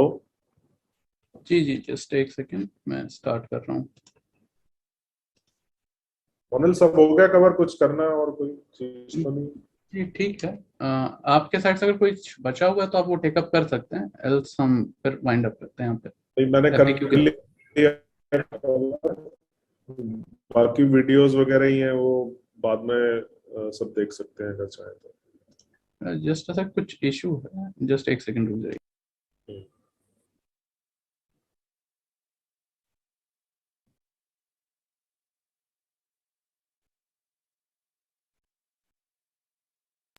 So thank you मौसम जी, आपने काफ़ी एक अच्छा सेशन प्रेजेंट किया। बेसिकली आपने काफ़ी अच्छे से एक्सप्लेन किया कि क्या डिफरेंट डिफरेंट पॉसिबिलिटीज हो सकती हैं बिजनेस मॉडल के सेंस में। Different products and even different technologies आपने ब्रीफ की, उनके बिजनेस मॉडल्स के आपने सैंपल। एंड थैंक यू मौसम जी वंस अगेन कि आपने इतना डिटेल सेशन लिया। And now to conclude this session, हम एफएक्यू सेशन की तरफ मूव ऑन करेंगे, जिसमें बेसिकली फर्स्ट ऑफ ऑल मैं टेकअप करूँगा कुछ क्वेश्चंस जो हमारे व्यूअर्स ने पूछे हैं हमसे ऑनलाइन या डिफरेंट सोशल मीडिया प्लेटफॉर्म पे, एंड उसके बाद हम जो हमारे साथ जूम के वाया कनेक्टेड हैं व्यूअर्स, हम उनके क्वेश्चन टेकअप करेंगे। So Mausam ji, to begin with इसे पार्ट्स में करते हैं। Let's start with extruded business model first. So उसमें क्वेश्चंस काफी सारे लोगों के ये आए हैं कि जैसा आपके एक तो हो गया कॉर्न मील जो आपने एक्सप्लेन किया, उसके सिवाय कौन कौन से प्रोडक्ट हो सकते हैं जिनसे आप बेसिकली पफ स्नैक्स बना सकते हैं और उनका मार्केट स्कोप कैसा है? जैसे मैंने बताया था कि तीन तरह के एक्सट्रूजन टेक्नोलॉजी है। एक है फुली कुक, एक हाफ, और एक ऑलमोस्ट कच्चा। तीन तरह के एक्सट्रूजन है। तो जो फुली कुक्ड है उसमें कोई भी आप ग्रेन्स यूज कर सकते हैं, बिकॉज फुली कुक में पॉप होना जरूरी है, प्रोडक्ट का फटना जरूरी है। तो ग्रेन्स पॉप होते हैं। अगर आप दाल लेंगे तो वो पॉप नहीं होगी। तो कोई भी ग्रेन्स आप ले सकते हैं, मिक्स कर सकते हैं। आप चाहें तो रागी, जवार, किनुआ, ओट्स, इस तरह के ग्रेन्स आप मिक्स भी कर सकते हैं और उनके प्रोडक्ट बना सकते हैं। तो ग्लूटेन फ्री, हेल्दी, इस तरह के काफी चीजें बना सकते हैं। तो कोई भी ग्रेन आप उसमें यूज कर सकते हैं। अगर आपने उसमें दाल यूज करनी है प्रोटीन वैल्यू डालने के लिए, तो आप 30% तक उसमें प्रोटीन के प्रोडक्ट्स डाल सकते हैं। तो कुछ हाई एंड प्रोडक्ट आपने देखे होंगे, वो हाई प्रोटीन वाले आते हैं, वो उसमें सब दाल वगैरह या प्रोटीन के आइसोलेट्स वगैरह डालते हैं उसमें। तो एक तो वो हो गया। फिर सेकंड जो मैंने एक्सट्रूजन दिखाया था वो हाफ कुक था, जिसको फ्राई करना है। तो वो मैदे से भी बना सकते हैं और कॉर्न से भी बना सकते हैं। ठीक है। और फिर थर्ड जो एक्सट्रूजन है, जो पैलेट जिसे कहते हैं, जो कच्चा बनता है, वो कॉर्न का, पोटैटो का और व्हीट का, तीनों का पॉसिबिलिटीज होती है उसमें। पर वो प्लांट बहुत महंगे आते हैं। वो ज्यादातर प्लांट जो है इटली, यूरोप से आते हैं, और उन प्लांट्स की कॉस्ट आपको मतलब 500 से 1 टन पर आवर से कम के होते नहीं, और 12-12 करोड़ से कम के प्रोजेक्ट नहीं होते। तो वो मैं सजेस्ट नहीं करूंगा न्यू कमर्स को उसमें घुसने के लिए, अनटिल अनलेस उनके पास सेल्स का फूड में एक्सपीरियंस हो। अगर सेल्स में अच्छा एक्सपीरियंस है फूड इंडस्ट्री में, और B2B सेल्स करना चाहते हैं, क्योंकि उसमें ज्यादातर आप स्नैक्स बनाने वाली कंपनियों को माल बेचेंगे रेदर देन कंज्यूमर को। तो अगर आपका इंटरेस्ट उस तरह का है तो उसमें थर्ड वाले में एंटर हो। अगर सीधा कंज्यूमर को बेचना है तो फर्स्ट और सेकंड मॉडल बेस्ट है। हाँ, एक और एक्सट्रूजन होता है। ये अभी सारे डबल स्क्रू बैरल वाले हैं। एक सिंगल स्क्रू का एक्सट्रूजन और होता है जिसमें हम कुरकुरे बनाते हैं। तो कुरकुरे जो है वो चावल से बनता है, वो भी फ्राई होता है प्रोडक्ट। तो वो भी एक पॉसिबिलिटी है जो मैंने इसमें कवर नहीं करी, पर वो कर सकते हैं। सो मौसम जी, एक क्वेश्चन बेसिकली इसी का पार्ट था। एक एक व्यूअर ने पूछा कि पीनट के बेस, मतलब पीनट को एज अ बेस लेके हम किसी टाइप का एक्सट्रूडेड स्नैक बना सकते हैं? अम, आप पीनट पाउडर यूज कर सकते हैं कुछ परसेंटेज तक, ज्यादा नहीं। यूज का प्रोटीन का पॉइंट है उसका, और टेस्ट। आपने मैंने प्रोडक्ट देखे हैं वो ज्यादातर यूरोप में और अमेरिका में देखे हैं, जो पीनट की शेप में बना होता है और उसमें पीनट पाउडर यूज होता है बेसिकली। पर मेन कंटेंट उसका कॉर्न नहीं होता है, अराउंड 10% 12% उसको पीनट डालते हैं और ऊपर जो फ्लेवरिंग करते हैं उसमें वो पीनट यूज करते हैं थोड़ी, तो उस तरह का प्रोडक्ट पॉसिबल है। सो जो नेक्स्ट क्वेश्चन है वो बेसिकली ये पूछा काफी सारे व्यूअर्स ने कि सपोज करिए एक सबसे छोटा फीजिबल मॉडल एक स्कीम होती है पीएमएजीपी, तो 25 लाख तक का उसके इन्वेस्टमेंट का वो है सुपरविजन। तो काफी सारे लोग जानना चाहते हैं इससे नीचे बिजनेस मॉडल्स क्या अवेलेबल हैं जो मतलब एक्सट्रूडेड स्नैक में जो हम लगा सकते हैं। देखिए, मैंने जैसे बताया था शुरू में कि एक एक्सट्रूडर और हमारे पास होता था पहले, जो इससे कम प्रोडक्शन देता था, लगभग 75-80 केजी पर आवर। पर हमने ये देखा कि जो भी वो एक्सट्रूडर लगा रहा है वो बिजनेस सक्सेसफुल नहीं हो पा रहा।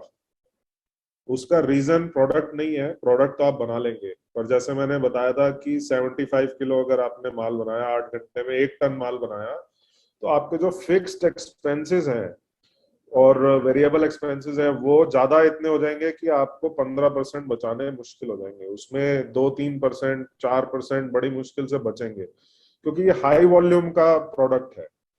अनटिल अनलेस आप कुछ स्पेशल करते हैं, जैसे आपने पीनट का नाम लिया, ठीक है, पीनट्स या फिर जवार, रागी, किनुआ, इस तरह का प्रोडक्ट बनाते हैं जो 20 रुपए का, 40 रुपए का, 50 रुपए का पाउच बनाते हैं, तो फीजेबल हो सकता है बिजनेस मॉडल। लेकिन अगर आप भेड़ चाल में जाएंगे और यही क्रैक्स और ये कुरकुरे और ये बनाएंगे, तो आप 2 साल के बाद आपको बिजनेस बंद करना पड़ेगा अपनी जेब से सारा पैसा लगाने के बाद।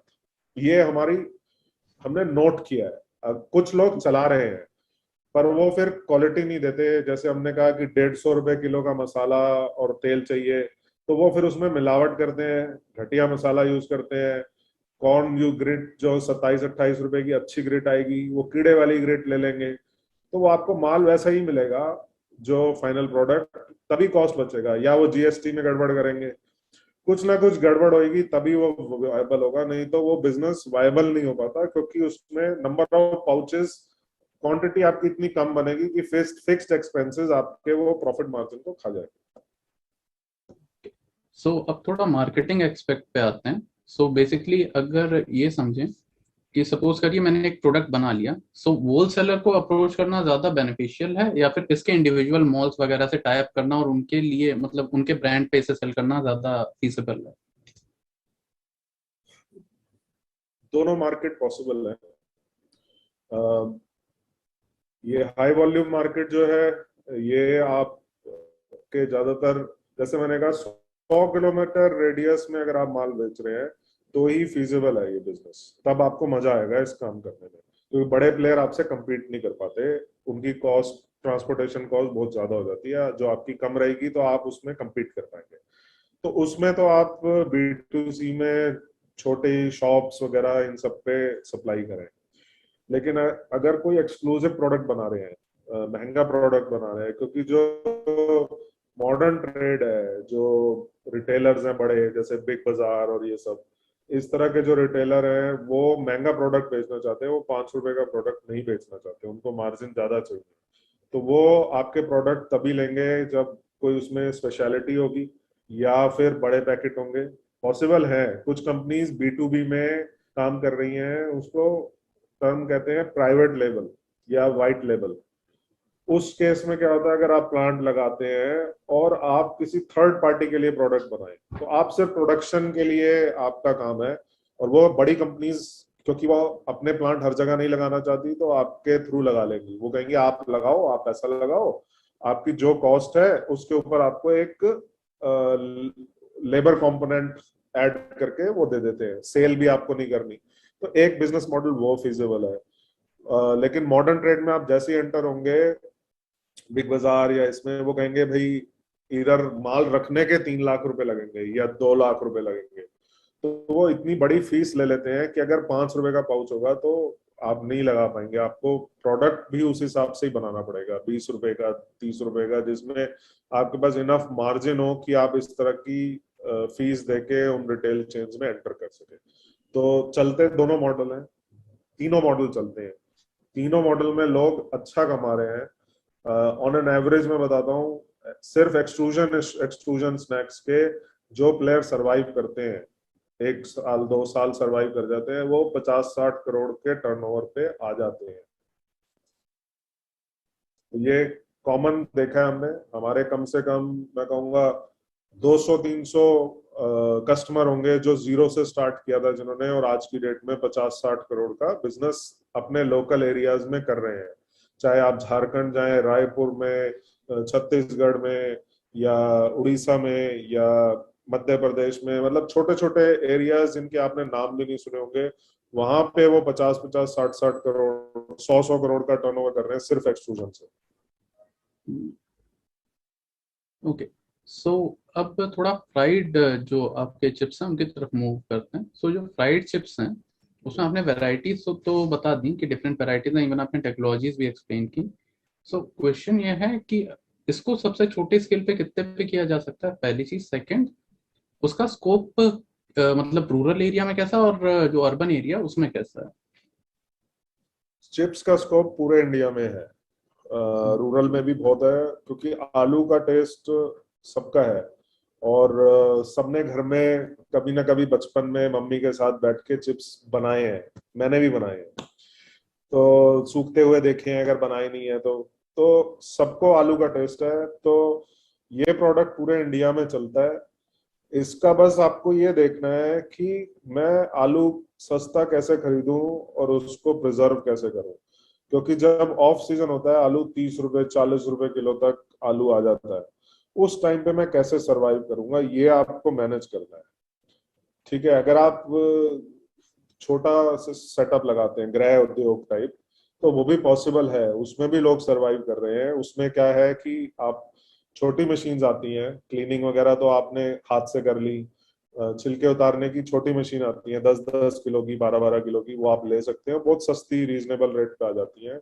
छील लिया, फिर उनके स्लाइस करने की भी मशीन भी आती है, नहीं तो आपने कुछ लेबर रख के उसके चिप्स बनाए, और उसको आपने मैनुअल फ्रायर होते हैं वो, सेमी ऑटोमेटिक, उसमें कढ़ाई सी होती है और एक उसमें जाली लगी होती है, उसमें आप डाल देते हैं और वो पलट देती है माल बन के, और फिर सीजनिंग कर ले।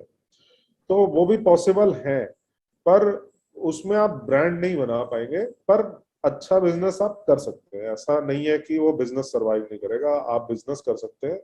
बस उसमें आपको ये देखना है कि ऑफ सीजन में आप कैसे करेंगे। नॉर्मली ऑफ सीजन में लोग वो वाला बिजनेस, ओ सॉरी, हाँ, ऑफ सीजन में लोग वो वाला बिजनेस बंद कर देते हैं चिप्स का, जब आलू महंगा हो जाता है। पर जब सीजन होता है उस टाइम में वो खूब बेचते हैं। आपने देखा होगा ट्रांसपेरेंट पाउचेस में हलवाइयों के पास पड़े होते हैं, वो बाहर रोड पे भी बहुत मिलता है वो चिप्स। तो उसकी भी एक बहुत बड़ी मार्केट है। ऐसा नहीं है कि वो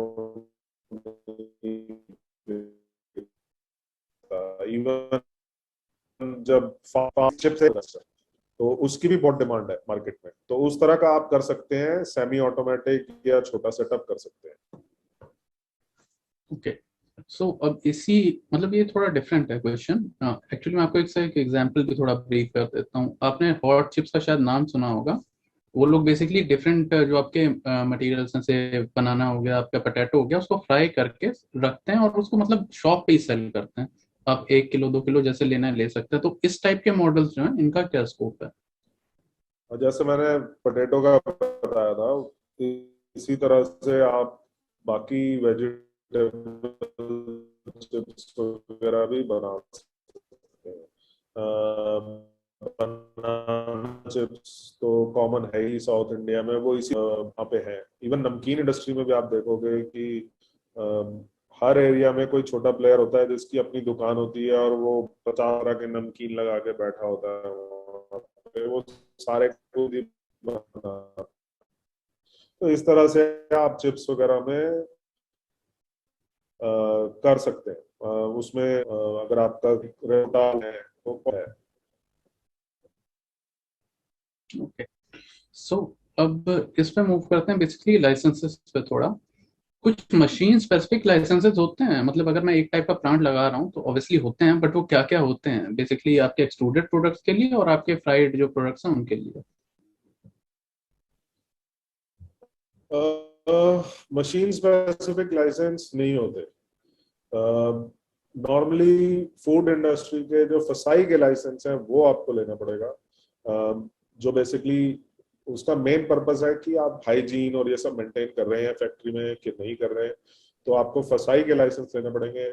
लेकिन जब आप एक्सपोर्ट में जाएंगे तो इस तरह की रिक्वायरमेंट आ सकती है कि सीई, जैसे अब यूरोप में करना है तो सीई आपकी जो मशीनरी है सीई होनी चाहिए, लेकिन विद इन इंडिया ऐसी कोई रिक्वायरमेंट नहीं है। Even exporting to our neighbouring countries में भी ऐसी कोई रिक्वायरमेंट नहीं है, इवन मिडिल ईस्ट में भी कोई ऐसी रिक्वायरमेंट नहीं है। लेकिन यूरोप या अमेरिका जब जाएंगे तो सीई की या एफडीए के रिक्वायरमेंट्स हो सकते हैं, पर नॉर्मली वो फैक्ट्री लेवल पे होते हैं ना कि मशीन लेवल पे। उनका पर्पस ये होता है कि आप हाइजीन स्टैंडर्ड क्या मेंटेन कर रहे हैं। बेसिकली क्वेश्चन ये अराइज हुआ था आईबीआर से, इंडियन बॉयलर रेगुलेशन का जो आपको लेना पड़ता है अगर आपका प्लांट बड़ा है तो आप बॉयलर लगा रहे हैं उस कैपेसिटी का। सो मेरा क्वेश्चन यही है कि ऐसे कुछ मशीन या इक्विपमेंट्स हैं जिनका मतलब ऐसा कुछ लाइसेंस या स्पेसिफिकेशन होता है, क्योंकि प्लांट्स काफी बड़े बड़े हैं, तो अगर कुछ हैं तो आप जस्ट ब्रीफ कर दीजिए। वो डिपेंड करता है कि आप बॉयलर का हीटिंग सोर्स क्या यूज कर रहे हैं उस पर डिपेंड करेगा। अगर आपके पास गैस लाइन है तो फ्राइंग में मतलब हीटिंग कहाँ लगेगी, मेन फ्रायर में और अवन में, ठीक है। तो अगर गैस लाइन है तो हम गैस लाइन से कर सकते हैं, उसके लिए आपको कोई लाइसेंस की जरूरत नहीं है, वो सेफेस्ट है। कई एरियाज में डीजल यूज करते हैं, वहाँ अलाउड है इसलिए करते हैं, कई एरियाज में अलाउड ही नहीं है तो आप डीजल बर्नर नहीं यूज कर सकते। कईयों में इलेक्ट्रिसिटी सस्ती है, गवर्नमेंट सब्सिडाइज करती है, 5 रुपए 6 रुपए यूनिट जैसे फूड पार्क्स वगैरह में देती है, तो इलेक्ट्रिसिटी पे आप चला सकते हैं ये सारी मशीन्स। फिर चौथा आ गया बॉयलर। बॉयलर में आज की डेट में जैसे दिल्ली एनसीआर वगैरह में तो रिस्ट्रिक्शन है।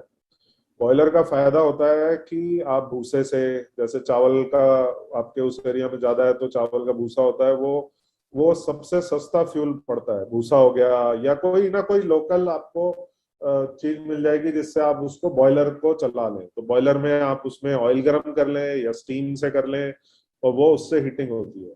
तो मेजर बड़ी सिटीज में तो मोस्टली ये चीजें बैन हो गई हैं पॉल्यूशन के चक्कर में। छोटी सिटीज वगैरह में अलाउड है अभी भी, उसमें हाँ आपको बॉयलर जो है वो लाइसेंस वाले लेने पड़ेंगे, वो हमारे स्कोप में है ही नहीं। हमारी मशीनरी के स्कोप में है प्रोसेसिंग एंड पैकेजिंग, वो आ गया आपका इंफ्रास्ट्रक्चर में। तो उसमें आपको लाइसेंस लेना पड़ सकता है, और इसमें नाइट्रोजन प्लांट लगता है पर वो छोटे नाइट्रोजन लगते हैं, उसके लिए कोई ऐसा लाइसेंस नहीं चाहिए। पर बॉयलर के लिए रिक्वायरमेंट हो सकती है, जी बाकी कोई रिक्वायरमेंट। सो थोड़ा इसी पे आप आगे बिल्ड करते हैं लाइसेंसेस पे, जैसे आपने एफएसएसएआई का। सो एफएसएसएआई के मतलब ऐसे कोई जनरल लाइसेंस है या आपके प्रोडक्ट वाइज आपको डिफरेंट लाइसेंसेस लेने होते हैं? नहीं, फैक्ट्री लेवल का लाइसेंस होता है कि हमें फूड प्रोडक्शन करना है, उसमें आपको लिखना पड़ता है क्या क्या आप मैन्युफैक्चर करेंगे। पर वो सिंपल लाइसेंस है, कुछ ऐसा कॉम्प्लिकेटेड नहीं है। वो इंस्पेक्शन के लिए आते हैं, अगर बहुत छोटा सेटअप है तो वो इंस्पेक्शन भी नहीं आते, अगर अच्छा सेटअप है तो वो इंस्पेक्शन के लिए आते हैं एक बार, और रैंडम कभी भी आ सकते हैं। उनका मेन पर्पस होता है कि आप क्लीनलीनेस हाइजीन के स्टैंडर्ड्स मेंटेन कर रहे हैं कि नहीं, क्योंकि कोई भी अगर कंटेमिनेशन प्रोडक्ट में आ जाता है तो वो लोगों की हेल्थ को इफेक्ट करता है, और उसकी प्रॉब्लम आप ही के ऊपर वापस आएगी घूम के। अगर आपके प्रोडक्ट से कुछ दिक्कत होती है किसी को, तो वो आपको हर पाउच के ऊपर बैच नंबर सब कुछ लिखना पड़ता है। तो वो पाउच जब मार्केट से रैंडम किसी ने उठाया इंस्पेक्टर ने और उसको लैब में चेक कराया, जैसे मैगी के साथ हुआ था, तो उसमें अगर आपकी कोई कंटामिनेशन आई तो वो वापस आपके पास ही आएंगे कि भाई आपके ऐसे ऐसे पाउच हमने चेक किए मार्केट में, इसमें ये दिक्कत है। पर ज्यादातर मतलब प्रॉब्लम आती नहीं है, अगर आप हाइजीन मेंटेन कर रहे हैं तो इस तरह का इशू नहीं आता। एग्जैक्टली मतलब नहीं करेंगे तो मैन्युफैक्चरर्स लाइबिलिटी इसीलिए होती ही है, हाँ, आपको आपकी लाइबिलिटी है, तो बीमार होगा तो पुलिस केस भी बनेगा तो आपकी कंपनी में बनेगा। तो you have to take care of cleanliness and hygiene. तो ये बहुत ज्यादा इम्पोर्टेंट है,